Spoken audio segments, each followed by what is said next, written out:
It was time for yet another World Cup. Till that time, the word pinch hitting was common only in the sport of baseball. But then two gentlemen decided that they needed to introduce this concept to cricket. Till then, the common convention was in one day international cricket that you start your innings with caution and then you build up the steam gradually over the 50 overs that you get to bat. But by the end of the World Cup, Sri Lanka were the world champions, and the credit was largely due to these two gentlemen, Ramesh Kaluvitarana and Sanat Jayasuriya, who were known for their meticulous ability to bend the leather out of the cricket ball, and they were the ones who taught the rest of the world how to bat. But most importantly, they taught the rest of the world how to bat in the first 15 overs. In more ways than one, dear Toastmasters and guests, a speech is just like a cricket innings. The beginning of your speech, the first few moments of your speech, is extremely critical for the speech's success. If your speech is dull, boring, unimaginative, not creative enough, then the audience tends to lose interest in the rest of your speech. But if your speech has a creative beginning, an interesting beginning, then it will do good to grab, and not only grab, but keep their attention throughout your entire speech, no matter how long it is. So with that small introduction, I would like to begin my presentation on beginning of speech. As Toastmaster of the day Rahul has already told you, it is part of the Better Speaker series. So, what is the criteria for a successful opening? Number one, get the attention of the audience. Now I want some volunteers here. I want some of you to tell me what happens. I mean, I'm sure most of you have spoken here before, delivered prepared speeches here. What exactly happens before you step out on the dais? Anybody who would like to answer? Yes, yes.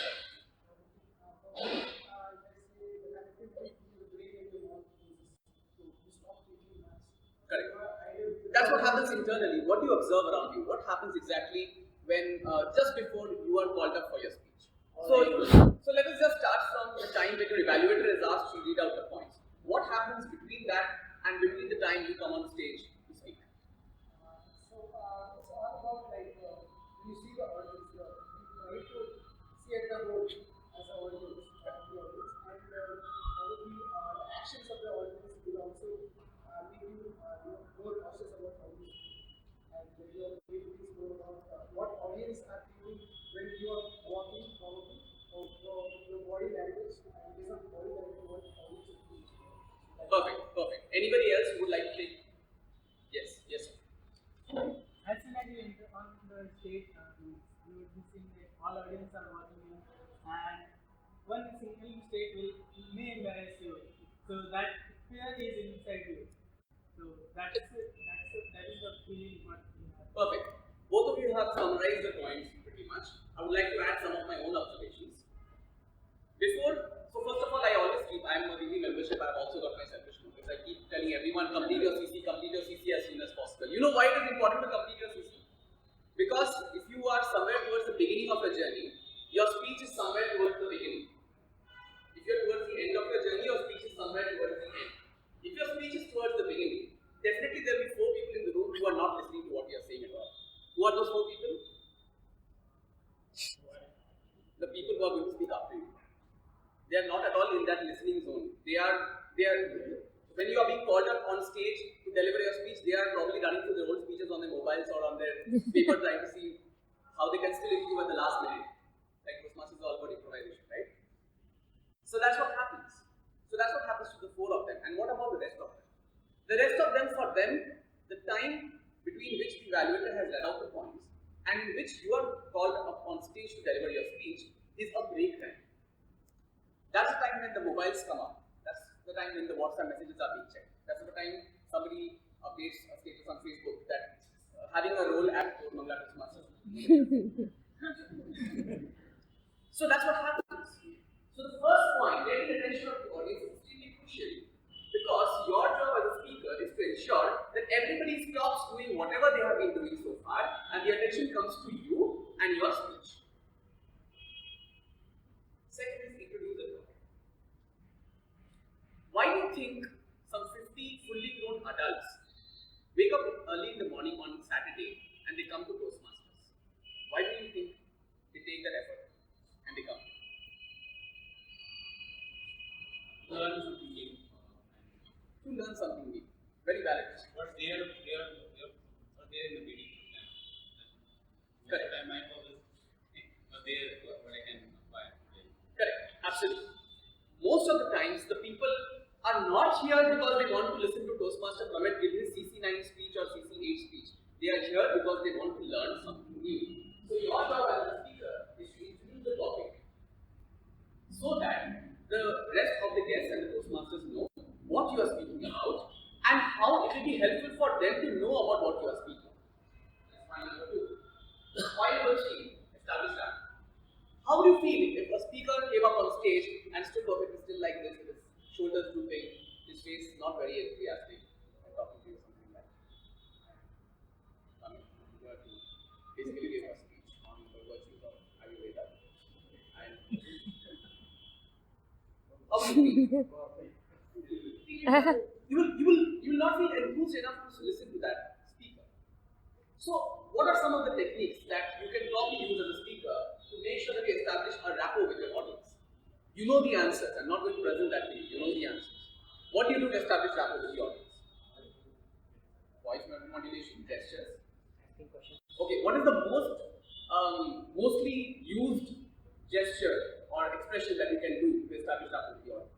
Smile. Smile. The number 1 thing is smile. Number 2, eye contact. Make sure you are having eye contact with everyone. That immediately builds up connection. The next point. Yes, this presentation is about how to open a speech. But then you should also be careful not to overdo it. You should make sure that it takes less than 5-10% of your entire speech time to establish the opening of your speech. So these were the 4 criteria for successful opening. Now, we will move on to certain opening techniques which you can use as speakers to make sure that you are having a very effective and a very powerful opening to your speech. So, we learn about the first technique first. Number 1, state the importance of your topic. Tell your listeners why the topic is important to them, which I've already covered a bit in my introduction. So, for example, if you're talking about the ill effects of extra suntan. So, for example, everybody seems to think that Goa is a very cool place to chill out in. So, you know that the audience will definitely be enthused when you talk about you going on a holiday with Goa. But do they know about the ill effects of extra radiation or extra exposure to the ultraviolet rays of the sun? So, maybe one of a very effective beginning could be I went to Goa with my friends, and when we returned, 2 of them had to be admitted to hospital because of ultraviolet radiation. How many of you know about the ill effects of ultraviolet radiation? Something which will strike the audience and will convey the message to them that this is something which you better listen to because it's going to be important and helpful to you as well. State the importance of the job. Number 2, make a startling statement. So an example was being provided there. For those of you who probably can't read from there, it says smoking kills. More Americans die each year from smoking than were killed in battle during World War II and Vietnam together. Select a startling piece of information which will shake the audience out of the chair and make them think. And this definitely is a startling piece of information. We know for a fact that thousands and millions of people were killed during the World War II and all the wars that have happened all over the years. But something which we choose to ignore every day in our life is that smoking kills. Startling statement. Next technique. Arouse suspense or curiosity. Use a series of statements related to the topic that will pique your audience's attention.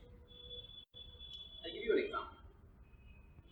I've been standing there in the drawing room of my house for the last 60 years, but nobody comes to me, nobody talks to me. I see the little children playing around. I see the grown-ups occasionally taking a look at me, but nobody pays any attention to me because they seem to think that I am there for everyone. I am the wall clock of my house. So that was a beginning which you were trying to figure out who is this person, what is his background, what is he trying to say, and at the end you establish that actually the wall clock of a living room that is addressing the audience. Something which you can probably use for a speech which talks about the importance of time management.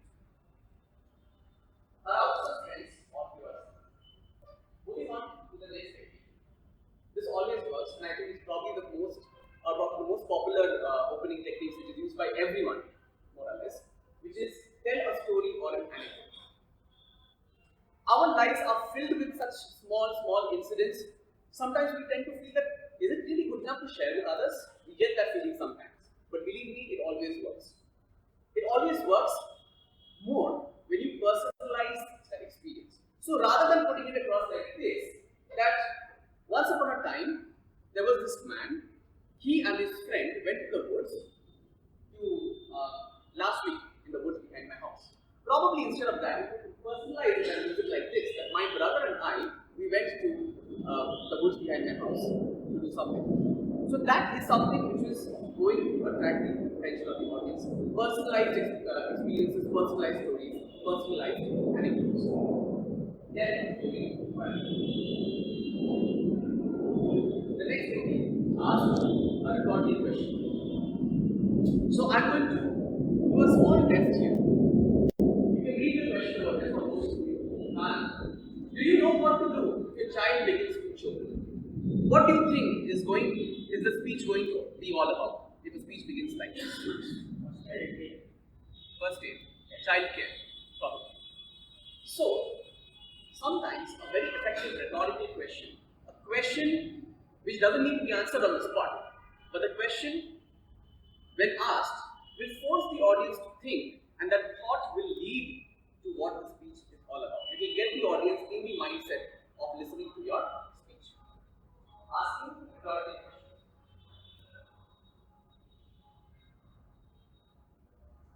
The next thing is begin with a quotation. And quite a lot of us do that. Because quotation can add authority, it can abuse the audience, it can also dramatize a speech.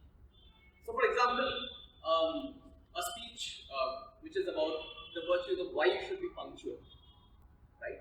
So you can probably start with a dialogue from some famous movie like But what you can do actually is that you can tell something which is relevant to the speech topic. In the sense that, suppose if you're talking about the theme is Independence Day, or probably it's Republic Day, or it is maybe Netaji Subhash's birthday, or the birthday of some famous popular leader. Maybe you can use one of their quotations to start off the proceedings. Or maybe you can use some of the quotations which have been used by American presidents. They are known for giving quite inspirational quotations. For example, ask not what the nation can do for you, ask what you can do for the nation. Or Mahatma Gandhi, be the change that you want to be. There are a whole range of quotations out there. And mind you need not necessarily refer to the quotations given by famous people or political leaders. Quotations can be something which can be told by your parents, can be told by your friends, can be told by any person whom you consider as a role model and whom you think connects very well with what you are going to speak that particular day. You can use that quotation and make it effective. So begin with the quotation. Reference citation. I'll give you a small example here. It was the 11th of December when I gave my P3 speech. I think it was about my experience when I first went to a cricket stadium to watch a live cricket match. And 11th of December coincidentally is the day when Sachin Ramesh Tendulkar made his Ranji Trophy debut. He started playing first-class cricket on that particular day. That also happens to be my birthday. So I referred to that occasion that particular day, and somehow I also felt, because I'm a diehard Sachin Tendulkar fan, so I keep track of all his records and statistics. I knew that that was the 25th anniversary of his Ranji Trophy debut. So I decided that the theme of my speech is going to be me going to the stadium and watching him live. So that gelled well with the occasion, and I started my speech with a reference to that particular occasion. So that was one. Reference the occasion. Apart from these 7 techniques that I have told you about, there are some other techniques also which can be used. You can have a very humorous beginning. You can do something which makes the audience involved in your speech. Some people, they come up here and they ask a question and they ask the audience for answers. And sometimes the answers come through from there, and that helps the speaker continue the rest of the opening. Third, a demonstration. Fourth, a reference to a historical event. These are some of the other techniques which you can also think about. And it's not necessary that you use either one out of these 7 techniques or one out of these 4 techniques which you see on the slide here. You can always have a mix and match of these various techniques for an effective opening.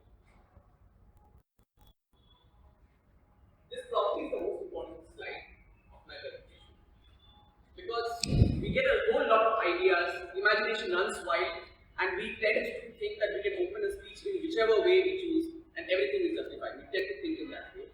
But probably as Toastmasters, we should be slightly careful about certain openings that we should avoid. Let's have a look at what that openings are. Avoid acknowledging the amount of preparation. I have observed certain speakers across various clubs who come up on stage and then they say, I usually get time to prepare, but anyway, here I am on this Saturday morning. I woke up late, took a quick shower, and here I am to present this topic in front of you. He may have told that with the objective of probably arousing the curiosity of the audience, or he planned to do something later in his speech which will connect back to what he was saying at the beginning. But what he has done without knowing is, he has automatically put off a section of the audience who are now subconsciously thinking, okay, this fellow is not prepared, he has not put time enough in his preparation. I don't think there's any use listening to the speech. Mr. Brain, please shut up. That's what happens to one section of the audience. So avoid these kind of openings because the audience doesn't need to know whether you sat and wrote your speech on Friday evening, rehearsed it on Saturday early. I think I'm giving away the game plan here for myself. They don't need to know how much time you have spent preparing your presentation. Avoid being dull and boring. I just give you one example towards the beginning of my presentation, which said a person standing here and he said, today my speech is about Indian Ayurveda. No, the joke is not on Indian Ayurveda. Indian Ayurveda is actually quite awesome. But fact, what I'm trying to tell here is the worst thing which you can probably do as a Toastmaster is that the first line of your speech exactly declares what you're going to talk about. I am here today to talk about this, I am here to talk about that. Very dull, very unimaginative, and the audience is put off right from the first word that you have uttered. You have to think of ways to make it more interesting for you.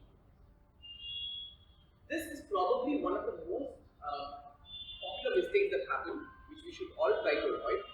We tend to think that a good opening probably means that I keep telling some quotations, some techniques, and some dialogues, and I delay telling the audience what the speech is all about, and I have a good opening. Voila! We tend to think in that pattern, but actually it is not so. Your opening should have a correlation with what speech you are going to give. You can't delay telling the audience what your speech is all about. The more you delay, the more the audience will start getting put off as to what this person is about to speak. So make sure that there is a connect between whatever quotation you are choosing, whatever anecdote you are choosing to tell, and what you are actually going to speak, and make sure that the objective is told within the first 1 minute, or at least within the first 80 to 90 seconds.